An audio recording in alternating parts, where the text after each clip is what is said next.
오늘 하나님께서 우리에게 주시는 말씀 같이 보겠습니다. 사도행전 1장 1절에서 11절까지 말씀입니다. 사도행전 1장 1절에서 11절까지 말씀을 제가 받들어서 읽겠습니다. 데오빌로여, 내가 먼저 쓴 글에는 무릇 예수께서 행하시며 가르치시기를 시작하신부터 그가 택하신 사도들에게 성령으로 명하시고 승천하신 날까지의 일을 기록하였노라. 그가 고난받으신 후에 또한 그들에게 확실한 많은 증거로 친히 살아계심을 나타내사 40일 동안 그들에게 보이시며 하나님 나라의 일을 말씀하시니라. 사도와 함께 모이사 그들에게 분부하여 이르시되 예루살렘을 떠나지 말고 내게서 들은 바 아버지께서 약속하신 것을 기다리라. 요한은 물로 세례를 베풀었으나 너희는 몇 날이 못되어 성령으로 세례를 받으리라 하셨느니라. 그들이 모였을 때에 예수께 여쭈어 이르되 주께서 이스라엘 나라를 회복하심이 이때니까 하니 이르시되 때와 시기는 아버지께서 자기의 권한에 두셨으니 너희가 알 바 아니요 오직 성령이 너희에게 임하시면 너희가 권능을 받고 예루살렘과 온 유대와 사마리아와 땅끝까지 이르러 내 증인이 되리라 하시니라. 이 말씀을 마치시고 그들이 보는데 올려져 가시니 구름이 그를 가리어 보이지 않게 하더라. 올라가실 때에 제자들이 자세히 하늘을 쳐다보고 있는데 흰옷 입은 두 사람이 그들 곁에 서서 이르되 갈릴리 사람들아 어찌하여 서서 하늘을 쳐다보느냐. 너희 가운데서 하늘로 올려지신 이 예수는 하늘로 가심을 본 그대로 오시리라 하였느니라. 아멘. 하나님 말씀입니다. 오늘 금요 성령 집회 때 하나님께서 올해 우리에게 주시는 믿음의 도전이 단기 선교를 통해 주님의 마음도 우리 함께 누리고 우리 안에 믿음의 영역을 또 주님 앞에 순종해야 될 또 다른 길을 주시는 것이라고 믿습니다. 오늘 특별히 하치오지 영광교회에서 사역하고 계시는 선교사님 한 분을 모셨는데 우리 소대선 목사님은 2006년에 일본에 가셔서 이제 13년째 사역을 하고 계십니다. 특별히 영성연기를 같이 나누면서 하나님께서 똑같은 삶을 살아도 감사의 제목이 다르구나. 그리고 일본에 하나님께서 특별한 마음들이 있어서 우리에게 꼭 들어야 될 말씀을 주셨구나. 이런 마음을 갖게 되었습니다. 오늘 뿌리라는 제목으로 와서 말씀을 전해주시는데 우리 하치오지 영광교회에 담임하고 계시고 일본 선교사로 계신 우리 소대선 목사님 보내주신 하나님께 감사하는 마음으로 같이 우리 박수로 환영해서 모시겠습니다.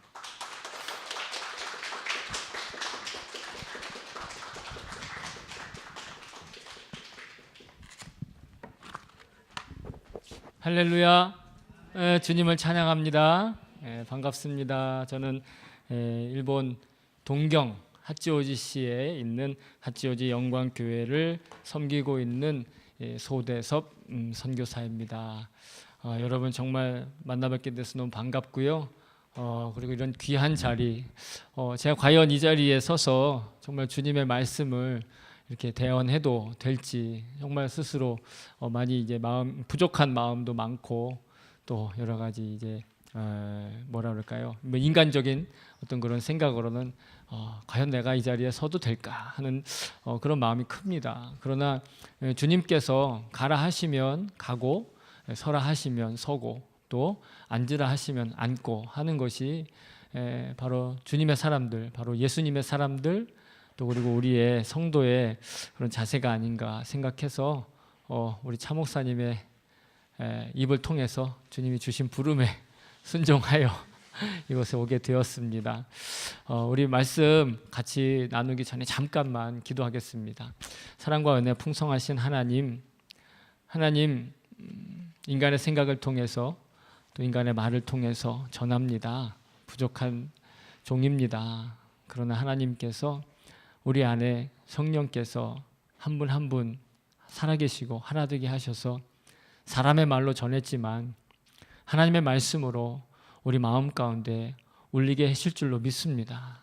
하나님, 사람이 준비하였지만 주님께서 우리의 마음을 만져주시길 원합니다. 이곳에서 참으로 성령님의 만지심을 체험할 수 있게 하시고 실감나게 하시고 체감할 수 있게 하여 주시옵소서. 이 시간 온전히 주님께 맡깁니다. 예수님의 이름으로 기도합니다. 아멘. 오늘 제가 제목을 이제 뿌리라고 이렇게 정했는데 좀 특이하죠? 저 어렸을 때 키타쿤테가 나오는 영화 있었어요. 뿌리라고 하면서 자기의 이제 정말 이 조상들 그 자기의 뿌리를 이제 그 흑인 노예가를 찾아가는 어떤 그런 내용이었는데 뭐 내용은 잘 기억이 안 납니다. 그냥 쿤타킨테라는 이름과 흑인의 그 뿌리라는 그런 제목만 생각이 나는데 제가 이 그리스도의 이 성령의 9가지 열매가 있지 않습니까? 성령님의 열매. 그래서 우리 마음 안에 사랑과 희락과 오래 참음과 자비와 양선과 충성과 온유와 절제. 어떻게 이렇게 잘 알죠? 목사라서 아는 걸까요? 여러분들 다 하실 수 있어요. 한번 해볼까요? 사희화 해보세요. 사희화, 오자양, 충원절. 벌써 9가지 다 외우셨어요. 사랑과 희락과 화평과 오래 참음과 자비와 양선과 충성과 온유와 절제. 사희화, 오자양, 충원절. 이것만 외우시면 돼요. 저도 이 하나님께서 주신 그런 마음 중에 교회의 어떤 그런 공간들 이런 것들에 대해서 굉장히 이 마음이 있어요.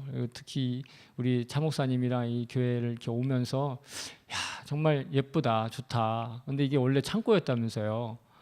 근데 이렇게 귀한 교회 건물로 또 이렇게 드려지는 예배 드려지는 장소로 이렇게 변화되는 게 얼마나 귀하고 멋있는지 또 감동인지 모르겠습니다.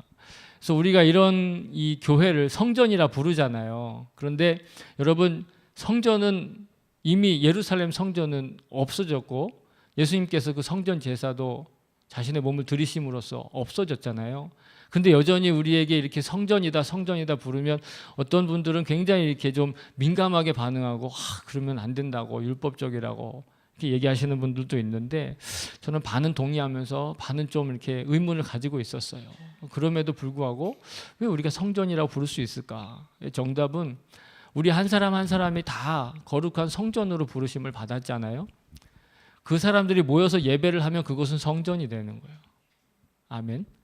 그런데 예배하지 않고 그 성전으로 쓸 수 있는 그 공간을 버려두면 뭐가 돼요? 창고가 되고 나이트클럽이 되고 그냥 공간이 되어버리는 거예요. 우리가 성전된 우리가 예배드리는 그곳, 우리가 예배하는 그곳이 바로 성전이 되는 줄로 믿습니다. 그리고 이 성전이 성전다워지길 소망합니다. 그래서 저도 그 성전을 세우기 위해서 그런 의미의 성전을 세우기 위해서 여러 가지 생각들을 하는데 저는 나무를 심고 싶었어요. 나무. 이 마당에 나무를 심는데 아까 성령의 9가지 열매도 말씀드렸지만 9가지 종류의 이 과실수를 제가 이제 심고 싶었어요. 그건 아직 정해지진 않았지만 9가지 과실수. 얼마나 멋있어요, 여러분. 가을이 되면 9가지 열매가 열리는 거예요, 교회에. 그러면서 이제 감동되죠?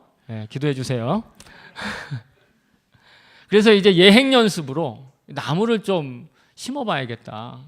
그래서 저희 일본의 형제 교회들이 모여서 이제 후지산, 여러분 후지산 아시죠? 일본의 상징 후지산 900고지에 리프레시 센터라고 기도원이 있어요.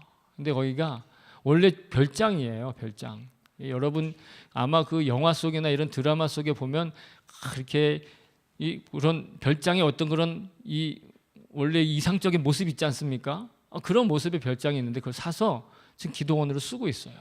근데 거기에 막 나무들이 굉장히 많은데 거기 단풍나무가 있는 데 있잖아요. 단풍나무가 아주 진짜 요만한 그런 이제 묘목을 갖다가 제가 종이컵에다가 탁 받아가지고 탁 심었어요. 어디다 심었냐면 지금 제가 사역하고 있는 교회 옆에 화분을 놓고 이렇게 심었어요. 그런데 이게 거기서 한 3시간을 오면서 종이컵에 있다 보니까 딱 심었는데 거기에 달려있던 몇 개의 이파리가 다 떨어진 거예요. 왜 이럴까? 내가 잘못 심었나? 잘못했나? 괜히 데리고 왔나? 막 이런 생각도 들면서 미안한 생각도 들면서 그런데 놀랍게도 그 가을에 갖다 심었는데 그 다음 봄이 되니까 막 이파리가 나기 시작하면서 막 그 다음 해 되니까 막 이렇게까지 막 자라는 거예요. 한 변은 태풍이 불어가지고 부러졌어요. 부러졌는데도 그 부러진 데는 자라지 않지만 양쪽으로 또 가지가 막 나면서 막 그래가지고 있잖아요. 저희 막내 아들보다 키가 더 커진 거 있죠. 정말 왠지 뿌듯한 거예요. 그래서 야, 이제 교회만 사면 된다. 이 단풍나무는 우리 교회 첫 번째 나무다. 예? 입구에다 딱 해가지고 그러면서 이 단풍나무의 멋있는 모습을 이 교회 들어오고 나가는 사람들한테 야, 이야기해주면서 간증을 하면서 막 그랬으면 좋겠다. 꿈에 부풀었는 데 있잖아요. 이제 교회 앞에다가 막 꽃을 심고 하다가 잠깐 옆으로 옮겼어요. 근데 어느 날 보니까 이 나무가 시름시름 앓기 시작하는 거예요. 처음에 밑에서부터 이렇게 좀 이파리가 누래지더니 위에는 좀 멀쩡한데 이상하다 그런데 결국은 나무가 결국 말라 죽은 거예요. 그래서 제가 물을 안 줬겠어요. 열심히 물을 줬죠. 근데 결국은 그 나무를 정리를 하게 된 거예요. 한 4년 지나서 정리를 하게 되는데 이거를 정리하려고 쑥 뽑히는 거예요. 왜 그랬을까요? 뿌리가 다 썩었어요. 좀 마음이 너무 아프더라고요.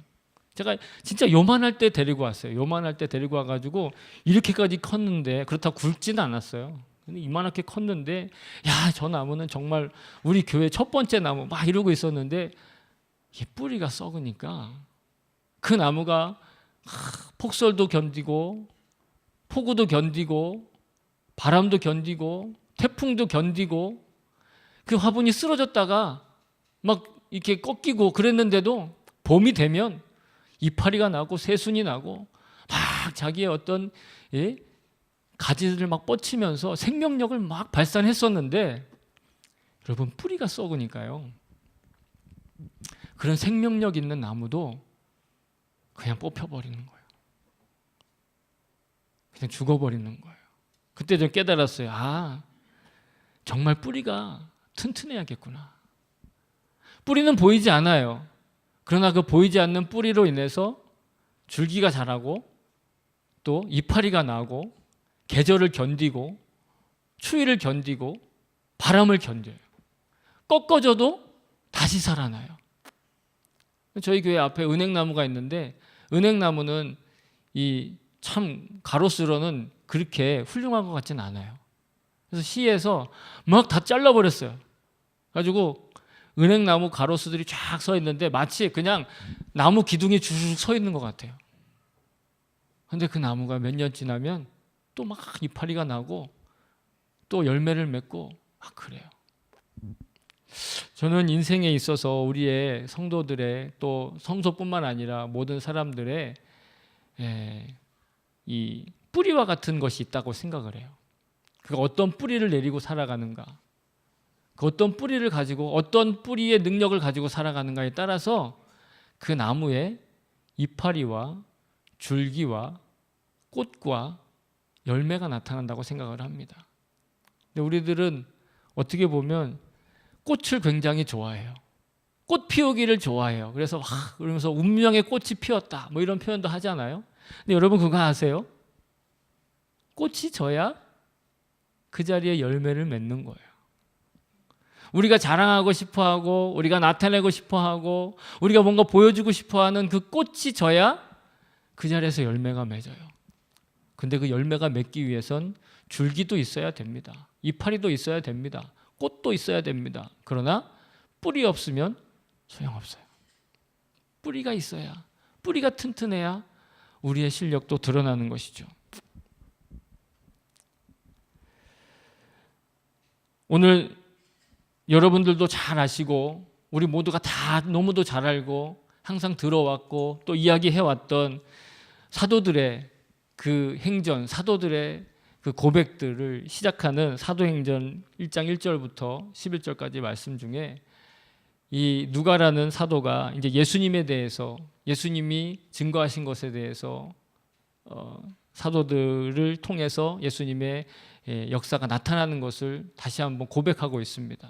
그래서 누가복음과 사도행전의 관계를 여러분 아마 잘 아실 겁니다. 누가복음은 누가가 쓰시고 사도행전도 누가가 썼는데 전편은 누가복음이고 후편은 사도행전이죠. 그런데 그 내용에 누가복음이든 사도행전이든 그가 쓰고자 하는 것의 핵심은 무엇이냐면 예수님께서 2절에 보시면 성령으로 명하시고 승천하신 날까지의 일을 기록하였노라 이렇게 얘기합니다. 예수님이 자신의 공생의 사역을 시작하게 된, 그리고 공생의 사역을 시작할 때 어떤 첫 번째 스타트점은 바로 세례자 요한이 세례를 주고, 그때 하늘에서 성령님이 비둘기같이 내려오는 것을 보시고 경험하시고, 이는 내 사랑하는 아들이라 하는 음성을 들으시고, 그 성령을 통해서 사역을 시작하시죠. 뿐만 아니라 성령님을 통해서 광야로 어떤 곳은 몰려가셨다라고 얘기도 하고, 광야로 나가셔서 사단에게 시험도 받으시고 금식도 하시고, 예수님의 사역은 성령으로부터 시작되었습니다. 그래서 제가 오늘 뿌리라고 제목을 붙인 이유는 뭐냐면, 우리의 삶에 꼭 그리스도인뿐만 아니라 모든 사람들의 삶의 뿌리는 바로 성령님이어야 한다. 왜냐하면 우리는 믿는 사람이든 믿지 않는 사람이든 다 하나님의 형상으로 태어났어요. 아무리 믿지 않는 사람들이 귀신같이 생기고 악마같이 생겼어도 있잖아요. 그건 하나님의 형상이에요. 아까 차 목사님이 그 영성일기 얘기도 했는데, 제 영성일기의 특징, 이건 자랑은 아닙니다만 제가 살기 위해서 쓰는 건데 특징이 있는데, 그게 뭐냐면 웬만하면, 뭐 가끔 못 쓸 때도 있지만 웬만하면 자기 전에 영성일기를 쓰면서 쓰기 직전에 하는 게 있어요. 하루의 삶을 50개의 감사를 기록하면서 정리를 하고 영성일기를 써요. 영성일기 그냥 쓰지 않고. 그런데 항상 똑같은 게 있어요. 7번째나 9번째 보통 나오는 게, 거울을 보면서 웃을 수 있는 마음을 주셔서 감사합니다. 여러분 아침에 일어나셔서 거울 보면 어떠세요? 예. 여러분 옆에 계신 분들 한번 쳐다보세요. 이렇게 하면 어디를 봐야 될지 잘 모르시는 분들이 있어요. 아무나 보세요. 아무나 봐도, 누구나 봐도 하나님의 형상이에요. 내 거울을 봐도, 매일매일 늘어나는 주름을 봐도 우리는 하나님의 형상이에요. 믿는 사람이든 믿지 않는 사람이든 우리가 복음을 전해야 되는 이유는 그 하나님의 형상이기 때문에 그래요. 우리가 전도를 해서 우리 교회가 부흥되고, 그래서 내가 하나님께 칭찬을 받고 하나님이 원하시는 일, 그것도 우리가 전도해야 될 이유고 선교해야 될 이유이긴 하지만, 저는 좀 더 뿌리와 같은 이유를 찾는다고 한다면 그가 하나님의 형상이기 때문이라고 저는 믿어요. 저는 일본에서 사역하고 있는데, 일본 사람들 사랑해야 하고 선교해야 하고 전도해야 하고 다른 여러 가지 이유들이 있을 수 있지만, 그 뿌리와 같은 이유는 그들도 하나님의 형상이에요. 우리의 모든 삶의 이유는요, 가장 첫 번째 스타트의 포인트는 우리가 하나님의 형상이기 때문에 살아가는 거예요. 우리가 하나님의 형상이기 때문에 우리의 삶이 귀한 것이고, 우리가 하나님의 형상이기 때문에 우리의 모든 하는 일이 의미가 있는 것이죠. 만약 그렇지 않고 우리가 개의 형상이고 원숭이의 형상이고 고양이의 형상이라면, 그럼 우리는 안 살 수도 있고 못 살 수도 있고 망가질 수도 있고 그래도 다 돼요. 그러나 우리가 복받아야 하고, 우리가 복되게 살아야 되고, 우리가 아름다워야 되고, 우리가 행복해야 되고, 우리가 서로 사랑해야 되는 이유는 하나님의 형상이기 때문에 그래요. 그래서 저는 믿지 않는 분들하고 복음에 대해서 이야기할 때 말할 것을 제가 준비를 해보았는데, 이렇게 준비를 해보았어요. 복음이란 사람답게 살다 사람답게 죽게 하는 거다. 사람이 사람다워지는 것이 가장 아름다운 것입니다. 아름다운 사람이 행복해요. 행복한 사람이 사랑할 수 있어요. 결국 복음은 원래 사람답게 하고 아름답게 하고 행복하게 하고 사랑하게 하는 거예요. 예수님이 우리에게 안 될 일을 하라고 하신 것이 아니라, 우리가 먼저 복음으로 사람다워지고 그 뿌리의 문제가 해결되면, 그러면 우리는 자동적으로 열매를 맺는다고 예수님 말씀하시는 거예요. 그 뿌리만 튼튼하면 우리의 줄기가 튼튼해지고 가지가 튼튼해지고 이파리가 나고 꽃이 피고, 그 꽃이 져도 그 꽃이 진 곳에서 열매가 맺는 거예요. 여러분 그렇지 않습니까? 너무 상식적인 이야기죠? 그죠? 여러분 너무 잘 아시는 이야기일 거예요. 그러나 우리가 꽃 보는데, 꽃을 관리하는데, 가지를 관리하고 줄기를 관리하는데 그냥 그것만 신경 쓰다 보면 뿌리가 썩어 들어가는 것을 모를 때가 있는 것 같아요. 특히 제가 일본에서 사역하면서, 일본에 있으면서 그런 걸 더 많이 느껴요. 일본 분들을 보면 겉을 꾸미기 위해서, 겉을 차리기 위해서 속이 썩어 들어가는 것을 모르는 분들이 많아요. 여러분, 일본 분들은 굉장히 상냥해요. 그죠? 상냥하면 대가잖아요. 어디 뭐 상냥하고 친절하고, 예? 사람들이 항상 일본 분들을 만나가지고 감동했다고 얘기하는 것들 중에 하나가, 대표적인 건 뭐예요? 길 물을 때 길 찾아주는 거 있잖아요. 그죠? 근데 요즘엔 우리나라 사람도 그렇게 잘해요. 그죠? 근데 그분들이 왜 그렇게 친절한가에 대해서 좀 연구했던 분들의 이야기 중에 제가 제 이 뒤통수를 딱 쳤던, 그러면서 아 정말 그런가 보다 했던 이야기가 있어요. 그건 뭐냐면, 우리는 유교 문화권이 많은데 신도 문화권이에요. 신도라고 하는 종교가 있어요. 그 신사 있잖아요.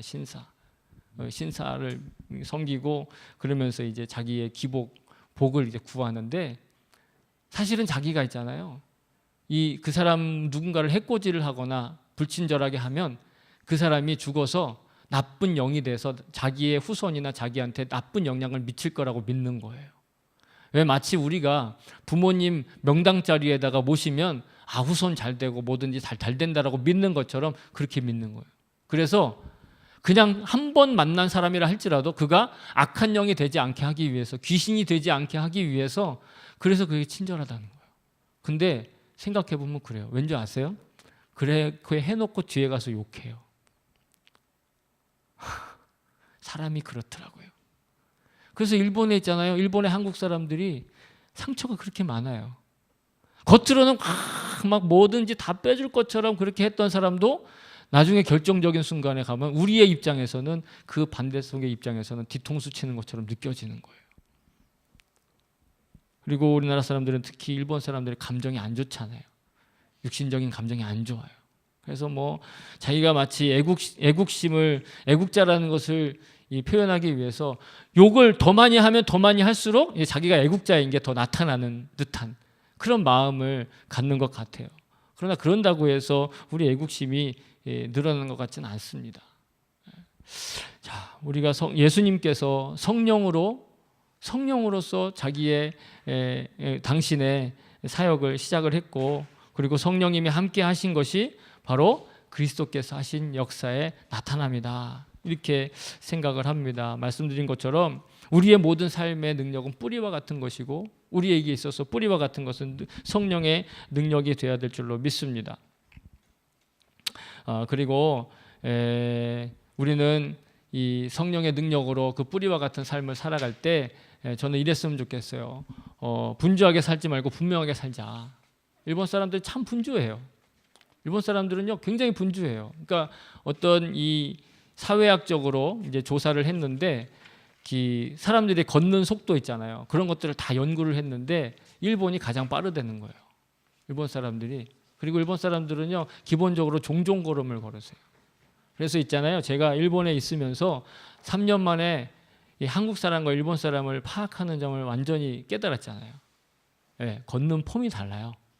한국 사람들은 뭔가 없어도 있어 보여요. 이렇게 어딜 가도 막 그런 게 있어요. 근데 일본 분들은 항상 이러면서 조심스러워요. 네, 그것만 봐도. 또 여러 가지 이렇게 그 뒤에도 막 있었는데, 최근에는 제가 헷갈리기 시작했어요. 한국 사람이랑 중국 사람을 헷갈리기 시작했어요. 중국 분들도 그렇더라고요. 중국 분들도 뭔가 없는데 있어 보여요. 그래서 이제 가서 한국 사람인 줄 알고 가서 보면 야 완산이 셔마마시 이렇게 하면서 이렇게 막 해가지고 깜짝 놀래가지고 아유 아니구나 이렇게 하는 경우도 있는데, 왜 이렇게 분주해요. 분주하다 보면 분명하게 뭔가를 볼 수가 없어요. 일본 분들이, 일본의 사랑하는 영혼들이 어떻게 보면 그 영적인 세계에 대해서 이렇게 제대로 볼 수 없는 것은 삶에 너무 분주해서 그런 건 아닐까. 삶의 여러 가지 것들, 그 즐길 것들, 일본 사람은 그런 거 진짜 기가 막히게 잘 만들어요.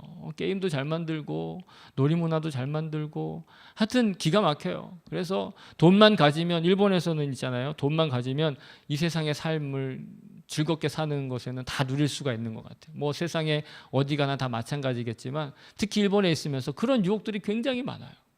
예, 그런 유혹들이 막 가는 곳곳마다 많고, 그런 것들을 하도 많이 보다 보니까 이게 정말 진짜일까? 이 사람들이 사는 게 정말 진짜가 아닐까? 그렇게 착각할 수도 있겠더라고요. 예, 그러나 여러분, 분명한 것은 우리의 줄기도 문제고 가지도 문제고, 계속 오늘 이야기는 저는 계속 이야기를 할 겁니다. 가지, 줄기, 뿌리 얘기를 계속 할 겁니다. 아주 귀에 박히도록 할 겁니다. 왜냐하면요, 진짜 뿌리가 중요해요. 여러분 알고 있다고 생각하시지만 저 문을 나가는 순간 여러분들은 오늘 무슨 얘기했지? 이럴 수도 있어요. 그래서 제가 뿌리 얘기를 하는 거예요. 우리의 영적인 뿌리, 우리의 인생의 뿌리, 어디에다 뿌리를 내릴 것인가? 뿌리가 튼튼해야 열매가 튼튼해지는 거예요. 우리의 인생은 분명하게 살아야 될 줄로 믿습니다. 우리가 뿌리가 튼튼하다는 건 그것이 우리의 인생이 분명해진다는 뜻이에요. 뭔가 잘 되고 못 되고 그런 것과 상관없습니다. 사실은 일본이 아까도 우리 권사님과 말씀드렸지만 복음이 먼저 전해졌죠. 복음이 먼저 전해지고, 뭐 가톨릭 교회는 아주 몇백 년 전에 전해지고, 근데 개신교는 한 30년 정도 앞섰어요. 그래서 여러분들한테 뭐 다 아시겠지만 그래도 간략하게 소개를 드리면, 일본이 먼저 개항을 하고 기독교를 받아들이고 메이지 유신을 하면서 기독교 이 선교사들이 와서 성경도 전해주고, 그리고 그들에게 복음도 전했어요. 그리고 뭐 교회도 세우고, 그렇게 해서 먼저 믿는 사람들이 일어났습니다. 이 지식층들을, 또 사무라이들을 중심으로 해서 그렇게 있던 중에 한국에도 이 소식이 전해지고, 한국에 있는 이 사람들이 일본에 많은 것들을 배우러 가기 시작했어요. 배우러 가서 유학생들도 가고, 또 그렇게 해가지고, 그때는 지금은 IT, 그리고 이제 4차 산업혁명이라고 얘기하잖아요. IT가 이제 주류 산업이고 그것이 희망이었는데, 당시는요 주류 희망 산업이 농업이었어요. 그래서 이 앞선 농업, 서양 농업을 이렇게 받아들인 그 일본의 선진 기술과 선진 문화를 배우기 위해서 한국의 젊은 청년들이 막 이렇게 갔고, 그 중에 깨어있던 사람 중에 한 사람이 누구냐면 김옥균이라는 사람이었어요. 김옥균이라는 사람, 또 그런 어떤 개화파, 이런 사람들이 일본을 보니까 정말로 눈부시게 발전을 하고 있는 거예요. 그래서 사람들을 보내고 유학생들을 보냈는데, 그 보낸 유학생들 중에 한 명이 바로 이수정이라는 분이 계셨어요. 이수정이라는 분이 남자가 아니라 여자가 아니라 남자입니다. 남자분인데, 그분이 이제 관리여서 실은 이제 명성황후가, 그죠? 한번 이렇게 돌아가시기 전에 한번 이렇게 크게 이제 큰 일을 당할 때 그 피해 이렇게 감춰주셨다 그래가지고 그 공을 사가지고 이제 일본에 유학을 가게 됐는데, 그때 쯔다센이라고 하는 일본 분을 만나요. 쯔다센. 쯔다가 성이고 센이 이름입니다. 희한하죠? 성이 하나고 이름이 두 개여야 되는데 성이 두 개고 이름이 하나예요. 쯔다센이라는 분을 만났는데, 그분은 감리교인이었어요. 감리교 세례를 받고 감리교 이 성도였는데, 그분이 바로 농학자였어요. 그래서 이수정이 농학자이고 농업 기술을 배우기 위해서 쯔다센을 만나요. 쯔다센을 만나서 같이 이야기를 하던 와중에 쯔다센 집에 이렇게 큰 글이, 한문으로 써 있는 큰 액자 같은 글이 크게 있었는데, 그게 뭐냐면 예수님의 이 팔복의 말씀. 심령이 가난한 자, 애통하는 자, 복이 있다 하는, 이것도 외우는 방법이 있어요. 눈이 반짝반짝거리시죠? 심에 온의 극마화의 심에 온의 극마화의, 이렇게 하시면 팔복을 외울 수 있습니다. 제가 갑자기 뭐 이렇게 성경 암송 뭐 이런 거 하는 것 같은데, 그게 아니라 그 족자가 딱 있는데, 그걸 보면서 이수정이 저게 뭐지? 이게 듣도 보도 못한 글을 한자로 써 있는 거잖아요. 그때는 다 불경이나 아니면 한학이나 이런 것들만 다 책을 보고 있었는데 한국 사람들은 한문으로 되어 있는데 전혀 듣도 보도 못한 이야기를 딱 적어 놓으니까 저게 뭡니까? 라고 시작을 해서 거기서 복음을 전한 거예요. 그리고 이수정이 얼마 안 있어서 나도 이 도를 믿고 세례를 받겠다. 그래서 세례 받고 그리고 그때 당시에 일본어로 번역되어 있는 성경을 한글로 다시 번역을 해서 그 유명한 원도우드 선교사와 아펜젤러 선교사가 일본 요코하마에서 그 책을 들고 한국으로 들어오게 되잖아요. 그래서 그 한국으로 들어오게 되는 그 계기도 마찬가지로 미국과 우리나라가 수호 통상 조약을 맺고 나서 미국에 있는 대사가 왔는데 우리는 대사를 보낼 수가 없으니 민영익이라고 하는 이 그때 관리 권력자를 한 팀으로 해가지고 보내는 와중에 미국에서 볼티모어라는 곳에서 이 가우처 박사를 만나요. 이 가우처라는 분은 아시아에 학교를 세우고 선교를 하는데 아주 미국에서 굉장히 크게 쓰임 받았던 분이었어요. 가우처라고 하는 분은 이 볼티모어 대학의 학장이기도 하셨죠. 그런데 기차를 타보니까 이상한 복장을 하고 머리에 뭐 이렇게 모자를 갖다가 굉장히 희한한 모자를 쓰고 있는 분들이 옹기종기 모여가지고 뭐 중국말도 아닌 것이 일본말도 아닌 것이 이상한 말을 하고 있단 말이죠. 그래서 이렇게 당신네들은 어디서 왔느냐 뭐 이렇게 얘기를 하다 보니까 조선이라는 나라가 있다는 거예요. 조선이라는 나라의 관리구나. 그러면서 그분이 사제를 이렇게 헌금을 해가지고 조선에 선교사를 보내자. 이렇게 해가지고 개인적으로 아는 분들한테 막 연락을 하다가 그때 이제 일본에 있던 맥클레이 선교사라는 분이 계셨어요. 맥클레이 선교사님한테 연락을 해요. 그래서 조선에 선교사를 보내고 싶은데 당신이 좀 방법을 찾아보시오. 이렇게 해가지고 맥클레이가 수소문을 하다가 자기 부인한테 영어를 배우던 김옥균이라는 사람 그리고 자기 부인한테 영어를 배우던 그 유학생들을 보냈던 조선에 이제 앞으로 차세대 권력자가 될 수 있는 김옥균이라는 사람을 알아내고 그 사람한테 연락을 해서 내가 당신네 나라 왕을 좀 만나서 이러이러한 얘기를 좀 하고 싶다. 그랬더니 김옥균이 오케이 오시오. 그렇게 해가지고 고종을 만나서 맥클레이 선교사가 한국에 교육 선교와 병원 선교를 할 수 있는 길을 열게 되는 거예요. 그래서 그 교육 선교를 하기 위해서 가신 분이 감리교 같은 경우 아펜젤러 선교사님이 되는 것이고 의료 선교를 위해서 들어가시게 된 분이 스클랜턴 선교사님이 되시게 되는 거죠. 제가 이 얘기를 지루하면서도 다 알고 있는 얘기를 똑같이 막 하는 이유는 여러분 저는 일본에 가기 전에 사람들이 물었어요. 너는 일본에 선교를 왜 하러 가니?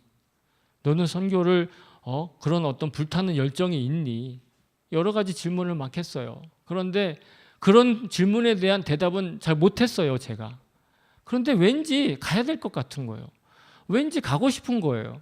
왜냐하면 제가 할 줄 아는 게 일본 말밖에 없었어요. 뭐 제가 영어를 잘하나 수학을 잘하나 잘하는 게 없었어요.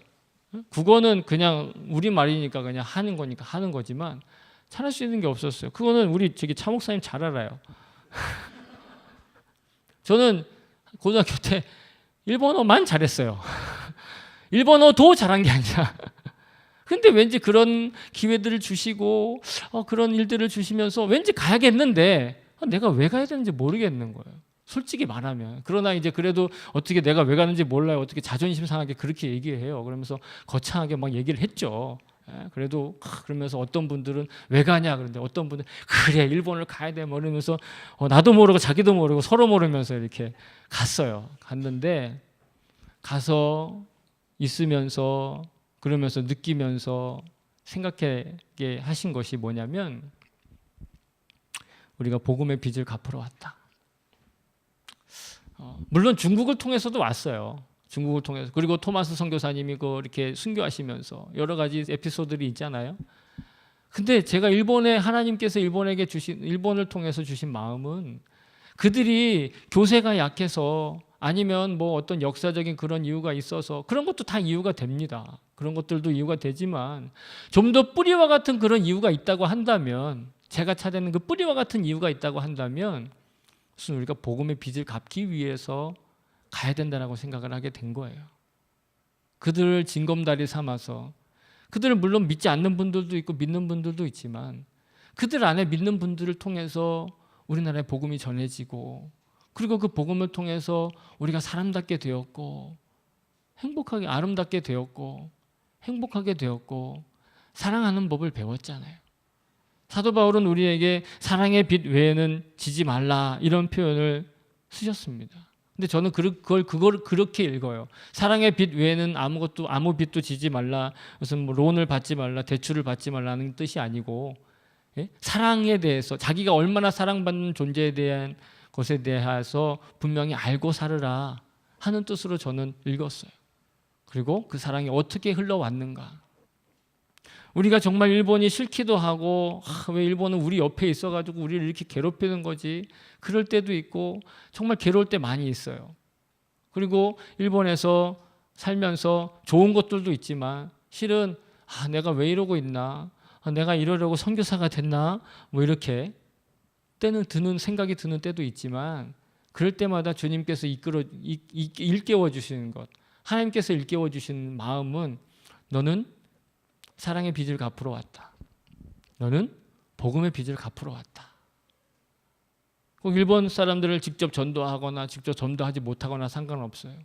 그리스도인으로서 예수 그리스도의 성령의 능력을 자기의 뿌리로 삼아 살아가는 그 삶을 일본에서 일구어가고 일본에서 지키고 있고 일본에 와서 그것을 아는 사람, 그 사람이 바로 사랑의 빚을 갚으러 가는 사람들이고, 사랑의 빚 외에는 아무것도 지지 말라고 하는 그 말씀을 자신의 삶으로 실제로 살아가는 사람들인 줄로 믿습니다. 성경은 복음을 증거하고 있죠. 성경은 우리에게 복음을 증거하고 있어요. 그리고 성도는 그 증거들을 증언하는 사람들이에요. 그러면 성령님이 그것을 증명해 주시는 줄로 믿습니다. 그러기 위해서는 우리가 그 증거를 알고 있잖아요. 우리는 그 증거를 알고 있죠. 모르고 있는 것 같지만 다 알고 있어요. 왜? 우리 안에는 성령님이 살아계시니까. 그럼 우리가 할 일은 무엇이죠? 증언하는 것이에요. 근데 사람들이 참, 저도 그렇지만 실수하고 있는 게, 저는 그렇게 생각해요. 저도 그런 물론 실수를 하고 있지만 증명하고 싶어 해요. 내 것을 증명해서 저 사람들을 아주 콧대를 꺾어주고 싶고, 내가 증명해서 저 사람들이 완전히 굴복하게 하고 싶고, 내가 증명해서 뭔가를 좀 본때를 보여주고 싶다, 이러고 싶은 마음이 있는 거예요. 영적인 우월감을 갖고도 싶고, 마음의 우월감도 갖고 싶고, 내가 좀 더 나아, 우리가 좀 더 나아, 우리가 좀 더 앞섰어. 여러분 정말 그럴까요? 일본은 있잖아요. 일본은 해외에다가 핸드폰을 수출하지 않아도 자기네 나라에서만 핸드폰을 팔아도 있잖아요. 우리가 해외에 수출 못해도 있잖아요. 예.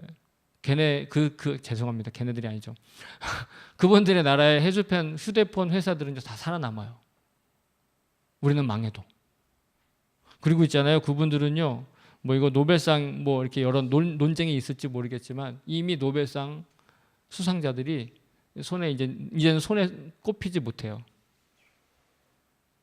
만약에 그런 것들이 우리의 판단의 기준이라고 한다면, 더 놀라운 사실은 제가 말하고 있는 이 말의 80% 이상이 이미 일본어입니다. 여러분들의 말씀하시고 있는 최소 70%에서 80%의 거의 90%의 말이 일본어입니다.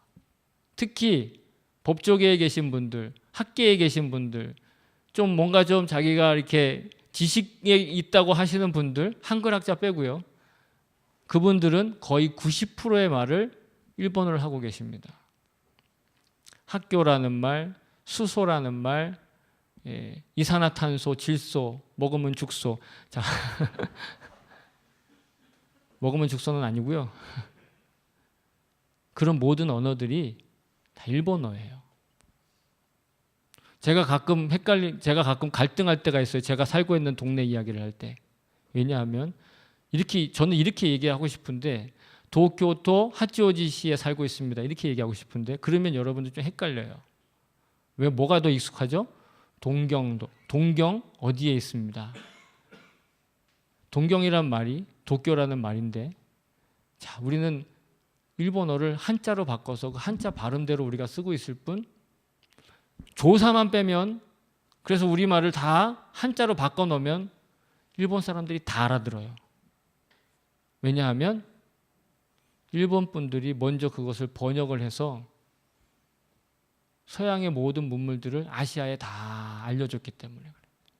그들이 알려주고 싶어서 알려준 것도 있지만 그들이 번역해 놓은 단어를 한국과 중국과 모든 한자 문화권이 그냥 그대로 쓸 수밖에 없었어요. 왜? 먼저 번역해 놓은 것이 있으니까. 이렇게 얘기를 하면 뭐 그래서 어쩌란 말이야. 뭐 말을 뭐 어떻게 하려는 거야. 이렇게 말씀하실지 모르겠지만 제가 드리고 싶은 말씀은 뭐냐면 우리가 어떠한 이 선교라든지 아니면 뭐 어떤 우리가 바라보고 있는 어떤 세계관이라든지 또 사고의 틀이라든지 이런 것들에 대해 이런 것들을 볼 때 매우 뿌리와 같은 뿌리에 관련되는 생각보다는 가지와 줄기와 꽃과 같은 것에 대한 생각을 더 많이 한다라는 거예요. 그래서 그것이 어떻다 저떻다 그러고 그런 것들만 생각을 한다라는 거예요. 그리고 싸워요. 그리고 다퉈요.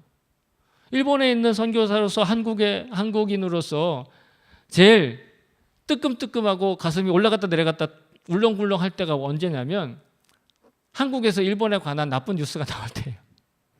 또 일본에서 한국에 대한 오해의 뉴스가 나올 때예요. 그러면 그것을 가지고 일본 사람들이 어떻게 반응을 하고 어떻게 생각을 할까? 그냥 생각이 막 복잡해지는 거예요. 물론 일본을 위해서 기도하면서 지혜롭게 모든 것들을 다 살려고 하고 있지만 일본은 그런 나라고 우리에게 있어서 정말 어떻게 보면 육신적으로 보면 애증의 관계이기도 하지만 한편으로는 영적으로는 우리의 뿌리를 든든하게 해주기 위해서 하나님께서 쓰신 나라이기도 합니다. 우리가 그것을 분명히 먼저 알았으면 좋겠어요. 그것을 잊지 않았으면 좋겠어요. 그것을 붙들었으면 좋겠어요. 그러면 하나님께서 우리에게 주시는 삶의 기회들 그리고 우리에게 주시는 어떤 모든 능력들, 실력들 이런 것들을 가지고 우리가 하나님께 쓰임 받을 줄로 믿습니다. 그래서 우리가 구할 것, 그러니까 우리가 구할 것 너무 뻔한 얘기죠. 우리가 구할 것은 뭐예요? 오직 성령이 너희에게 임하시면 제가 말하기를 원하시는 거죠. 권능을 받고 여기서 권능을 받고라는 표현이 나오죠. 8절에 보면 이게 가장 유명한 구절이잖아요. 우리 권능을 받고 싶죠. 권능을 받고 예루살렘과 유대와 사마리아와 땅끝까지 이르러 증인이 되리라. 아까 말씀드린 것처럼 성경엔 복음의 증거들이 적혀 있어요. 수많은 증거들이 있어요. 증언들이 있어요. 그러면 우리가 그것을 증언하는 증인이 되는 거예요. 그런데 그 증인이 될 때 필요한 것이 성령의 능력을 받고 권능을 받는 거죠. 여기서 권능이라는 말을 듀나미스라고 하는 이 말로 하는데 그것이 바로 능력을 뜻하는 거예요. 힘을 뜻하는 거예요. 그리고 우리가 잘 아는 빌립보서에 내게 능력 주시는 자 안에서 내가 모든 일을 할 수 있느니라. 우리는 뭔가를 하고 싶어 해요. 저도 마찬가지예요. 뭔가 결론을 내고 싶고 결과를 내고 싶고 증명하고 싶어 해요. 근데 그때마다 우리가 또 저와 여러분들이 해야 할 일은 사실은 성령을 구하는 일이에요. 성령님을 구하는 일이고 성령께 능력을 구하는 일이에요.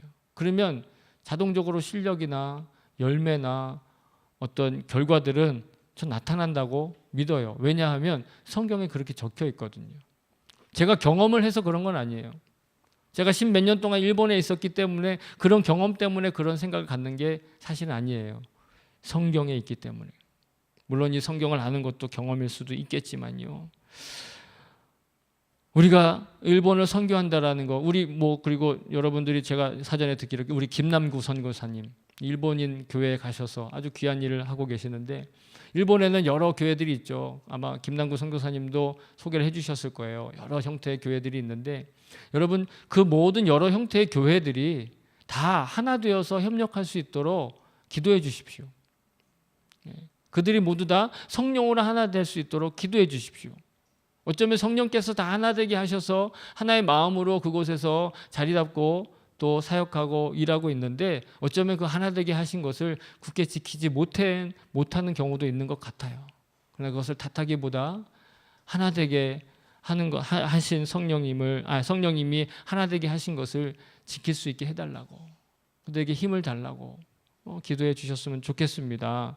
그리고 더불어서 기도할 것이 분명히 일본은 하나님께서 우리를 구원하시기 위해서 쓰신 정말로 귀한 일본어를 갖게 하시라고 하는데 가교입니다. 가교.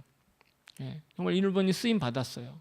그런데 어떻죠? 예수님께서 로마 병정들이나 유대인들을 바라보시며 십자가에서 그들을 바라보시며 그들이 자기가 하는 일을 알지 못한다. 그들이 자기가 하는 일을 알지 못한. 예수님도 그렇게 기도하셨듯이 예수님의 영이신 우리 마음 안에 살아계신 성령님께서 우리에게도 말씀하시잖아요. 그죠? 다 듣고 계시죠? 듣고 계시지만 이제 듣기 싫은 거죠. 우리가 뭐 엄마 아빠 말을 뭐 듣기 싫어서 안 들려서 안 듣나요? 듣기 싫으니까 안 듣는 거죠. 다 말씀하고 계세요.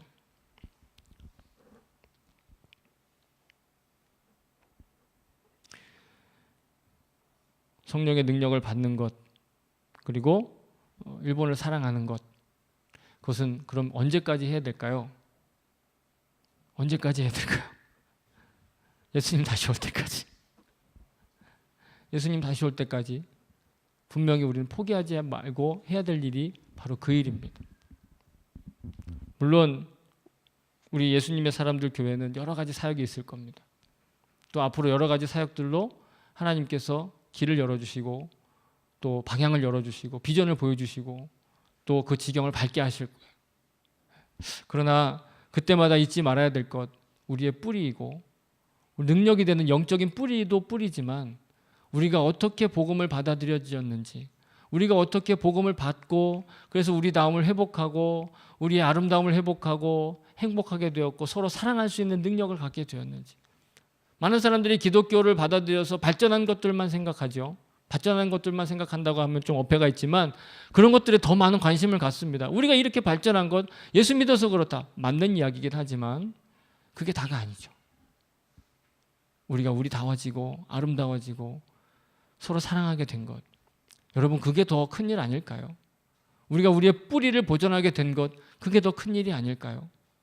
예수 그리스도, 일본을 예수님께서 사랑하십니다. 일본을 예수님께서 사랑하셔요. 예수 믿는 사람만 사랑하지 않아요.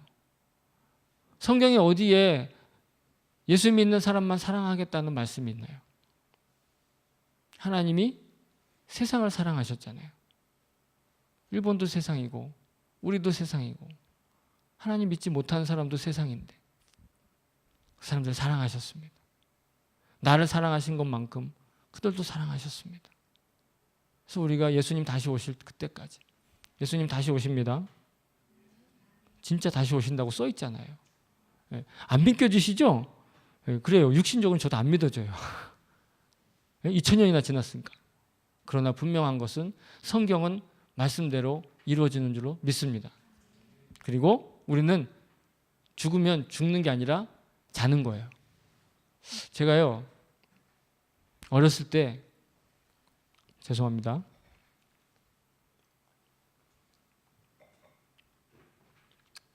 사실은 제가 여기 서기 전에 일본에서 홈페이지에 이렇게 리서치를 좀 해봤어요. 김남규 선교사님이 뭐라고 하시나.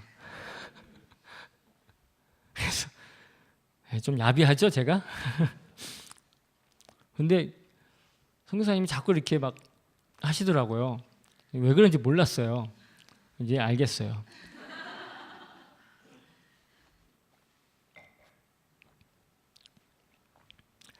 소풍 가기 전날 그렇게 막 빨리 자고 싶은데 잠이 안 와요. 소풍 가기 전날은 더 잠이 안 오는 것 같아요.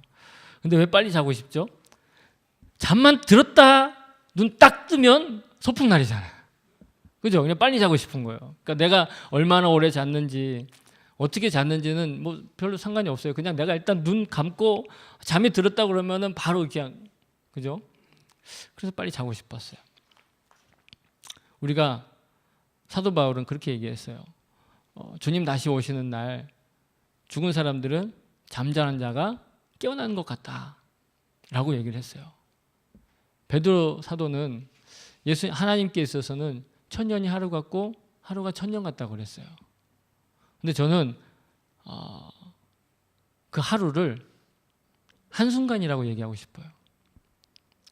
1000년 전에, 2000년 전에 돌아가시고 예수 믿다 돌아가신 분들, 그분들은 지금 자고 있기 때문에 우리는 그분들이 계속 2000년 동안 자고 있다, 3000년 동안 자고 있다, 잠자기는 숲속의 공주도 아니고 계속 자고 있다, 이 생각할지 모르지만 그분들이 깰 때는 그분들이 주무실 때 그때 그 순간에 바로 깬 거예요. 그리고 어떤 목사님이 이런 얘기를 했어요. 우리는 살아서 주님을 만나든지 죽어서 주님을 만나든지 반드시 주님을 만난다. 히브리서는 누가 썼는지 정확하게 모르지만 히브리서는 그렇게 얘기하고 있어요. 사람은 반드시 죽는데 그 뒤에는 꼭 심판이 있다. 그리고 어떤 사람들은 이렇게 얘기하죠. 아까 일본 분들도 그렇게 믿는데 혹 여러분들은 그렇게 안 믿기를 바라지만 사람이 죽으면 뭐가 된다? 귀신이 된다. 특히 믿지 않는 사람이 죽으면 귀신 된다. 그리고 죽은 사람이 영원히 구천에 또 돈다. 여러분, 이거는 우리가 그냥 생각할 수는 있고 전에 들은 이야기일 수는 있지만 그것은 성경적이진 않아요. 그래서 막 꿈에, 죄송합니다. 혹시 그런 뭐 이런, 이게 오해 없이 들으세요. 그냥 제가 성경적으로 그냥 말씀드리는데, 꿈에 우리 아버지의 영이 나타났어. 우리 아버지가 뭐 이렇게 우리 어머니가 영으로 나타났어. 여러분, 물론 그 심정은 이해가 가요. 얼마나 사랑하면 그렇게 했어요. 근데 그거 다 속는 거예요. 왜냐하면 우리가 죽으면 다 자요. 자다가 일어나서 의의 심판으로 나오든 그냥 벌의 심판으로 나오든 둘 중에 하나예요. 우리가 영혼으로 깨어있는 게 아니에요. 그럼 영혼은 뭐냐? 귀신은 뭐냐? 사탄의 졸개들이잖아요. 우리는 잘 알고 있죠. 우리가 잘 거예요. 그러나 반드시 우리는 깨어서 주님 앞에 나아갈 거예요. 그 예수님이 다시 오실 그때까지 우리가 살아가는 뿌리와 같은 능력은 다른 어떤 이 세상의 것으로서 얻을 수 있는 것이 아니에요. 이 세상의 지식으로 얻을 수 있는 것이 아니에요. 이 세상의 경험으로만 얻는 것이 아니에요. 그래서 사람들은 거기에 많이 마음이 흔들려요. 마치 가지가 바람에 흔들리고 가지가 돌풍에 꺾여지고 이파리가 떨어지고 꽃이 지는 것처럼 그렇게 잘라지고 부러지고 꺾여지고 휘고 흔들려요. 근데 우리에게 절대로 뽑히지 않고 흔들리지 않고 그 자리를 끝까지 지키는 것은 바로 뿌리의 능력이에요. 그래서 사도 바울이 로마서에서 그런 얘기를 했어요. 우리가 다 돌감람나무였는데 참 감람나무의 진액을 받도록 접붙임을 당했다. 자, 여러분, 여기서 과수원 하시는 분 계세요? 과수원 안 계세요? 저도 몰랐어요. 저희 집도 과수원을 안 하니까. 그런데 자, 우리는 돌감람나무, 참감람나무니까 감람나무 여러분 좀 발음이 어렵죠. 나무를 빼세요. 돌감나무, 참감나무 이러면 좀 우리는 감나무골에 살았으니까 다 알잖아요. 근데 감나무도 접붙임을 하죠. 감나무 접붙임을 할 때 좋은 참감나무에다가 참감나무를 자르고 돌감나무를 접을 붙일까요? 돌감나무를 자르고 참감나무 접을 붙일까요? 어려우세요? 맞습니다. 원래는 돌감나무에 참감나무 가지를 꼽아 넣는 거예요. 그래야 그 돌감나무에 아주 그냥 뿌리에 힘을 가지고 참감나무의 열매가 많이 맺거든요. 근데 로마서는 거꾸로 써 있는 거예요. 참감나무 잘라서 돌감나무 가지를 접붙였다는 거예요. 그러면 그 가지에서는 뭐가 날까요? 돌감나무가 나와요. 그런데도 그렇게 하셨다는 거예요. 왜요? 그 뿌리의 진액이 중요하니까. 그래서 가지가 뿌리를 보존하는 것이 아니라 뭐가? 뿌리가 가지를 보존하는 거예요. 우리가 능력으로 살아야 된다, 성령의 능력으로 살아야 된다라는 것에 대해서 단지 어떤 종교적인 아니면은 그냥 교회적인 성경적인 그런 차원을 뛰어넘는 거예요. 사실은 우리가 사느냐 죽느냐의 문제입니다. 우리는 지금 인생을 살지만 여러분 인생만 사는 거 아닙니다. 영생을 살고 있어요. 여러분들 영생 살고 있잖아요. 여러분들 천국 살고 있잖아요. 옆에 계신 분 보세요. 천사죠? 보시고 말씀을 하세요. 하나님의 형상이니까 천사죠. 그래서 저희 교회는요, 지금은 그런 감동이 좀 덜해졌지만 감동이 덜해지고 진해지고 상관없이 저는 끝까지 밀고 나가는 게 있는데 그게 뭐냐면 광고 시간에 자, 여러분들도 한번 해봅시다. 옆에 보시고 한번 보세요. 자, 감사합니다. 예, 감사합니다. 제 옆에 앉으셔서 감사합니다. 예, 뭐 사랑합니다, 환영합니다. 이것도 좋지만 좀 살떨리죠? 감사합니다. 내 앞에 있어서 감사합니다. 그리고 한 가지가 더 추가가 되는데 자, 따라해 보실까요? 마음에 손을 얹고 자기의 이름을 부르는 겁니다. 괜히 제 이름 부르지 마세요. 자기 이름을 부르면서 자기를 향해서 고마워라고 얘기해 보세요. 시작. 대서봐 고마워. 다시 한번 대서봐 고마워. 여러분들은 여러분 이름을 얘기하시라고요. 얼마나 고마워요. 살아줘서 얼마나 고마워요. 내 옆에 있어서 얼마나 고마워요. 그죠? 그런 것처럼 옆에 일본이 있어서 얼마나 고마워요. 일본은 미운 것만 보면 계속 미워요. 근데 우리가 뿌리를 보면, 우리의 뿌리를 보면, 우리의 뿌리에 집중하면 우리는 그들을 사랑할 수밖에 없어요. 그들이 뭘 잘해서, 그들이 뭘 훌륭해서 이번에 어떤 분들을 만나니까 일본은 배울 점이 많대. 그래, 맞아요. 틀린 말은 아니에요. 그러나 그것 때문에 일본을 사랑하는 건 아니에요. 뭐 배울 점 없으면 안 사랑할 건가요? 그래서 우리가 서로 사랑할 때 사랑하는 이유가 없어야 사랑하는 게 맞다라고 얘기하잖아요. 그런 얘기 들어보셨죠? 그 이유가 있으면 그 이유가 사라지면 뭐 사랑 안 할 거예요? 사랑할 거잖아요. 마찬가지. 우리 옆에 일본이 있어서 얼마나 감사해요. 우리 옆에 일본이 있어서 얼마나 정말 하나님께 감사합니까? 하루에 100개도 1000개도 10,000개도 더 할 수 있잖아요. 모든 일에 감사하라는 건 그 일이 나에게 해가 되고 손해가 돼도 감사할 수 있다는 거죠. 일본이 옆에 있어서 감사하고 그들에게 복음을 전할 수 있어서 감사하고 특별히 이 예수님의 사람들 교회가 정말 첫 번째 일본을 향해서 마음을 열고 문을 열고 또 선교를 위해서 그 순종의 첫 발을 내디뎠다는 것에 대해서 전 너무도 감사하고 기쁘고 감동이었어요. 특별히 우리 차 목사님과 이렇게 동역할 수 있게 돼서 너무도 감사해요. 네.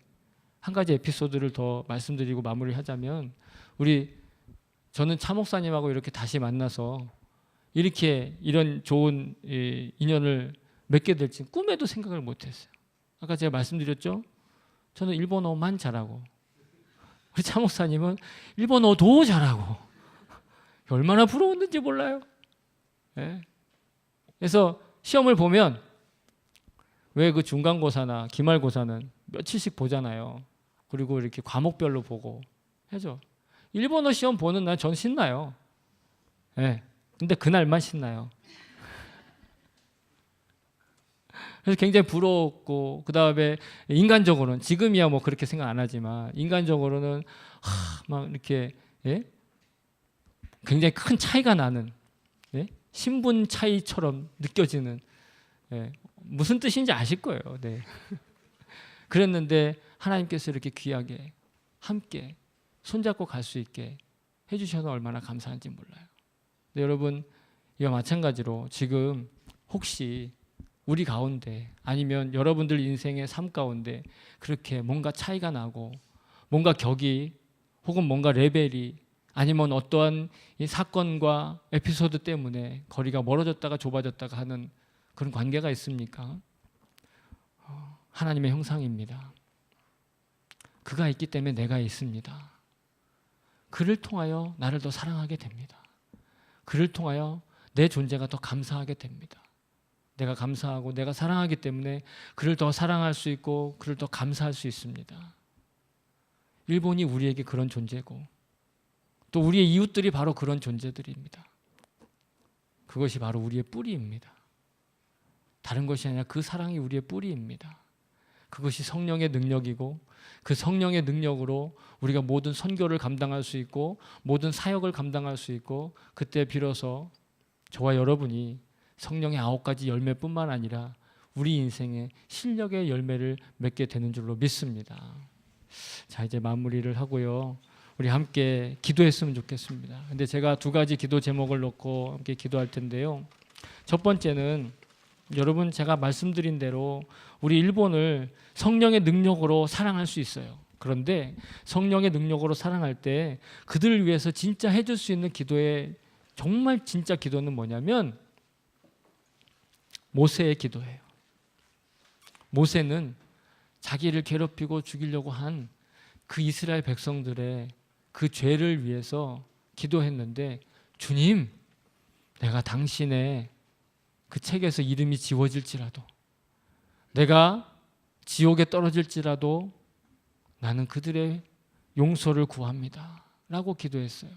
아마 이 자리에 그런 마음을 가지고 계신 일본을 향해서 그런 마음을 가지고 계신 분이 계실 겁니다. 그러나 아직도 그런 마음이 들다가도 장애물이 생기고 벽이 생기는 분이 계실지도 몰라요. 그러나 여러분 우리가 일본을 대신해서 회개하는 기도를 할 때 그들이 회개하고 나와서 모든 과거사도 회개할 수도 있을 수 있고 그의 모든 책임들을 질 수도 있고 그들이 그리스도인의 그리스도의 그 사랑을 회복할 수 있을 줄로 믿습니다. 그래서 첫 번째 기도 제목은 우리가 이렇게 기도합시다. 주님, 그들의 죄를 용서하여 주시옵소서.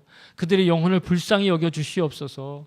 그들이 주님을 알지 못하여 그들이 하는 일이 무엇인지 알지 못하여 지은 그들의 죄를 용서하여 주시옵소서. 여러분, 우리의 죄를 회개하듯이 여러분 일본의 죄를 위해서 회개해 주시기 바랍니다. 그들이 정말 아무것도 알지 못해요. 그들이 너무 분주해요. 그들이 정말로 회개할 줄 몰라요. 잘못을 구할 줄 몰라요. 그러니까 우리가 함께 회개합시다. 우리가 함께 그들을 위해서 회개합시다. 우리 주님 부르고 그들의 회개를 위해서 일본의 회개를 위해서 우리의 회개를 위해서 같이 기도해 주시길 바랍니다. 기도합니다. 주여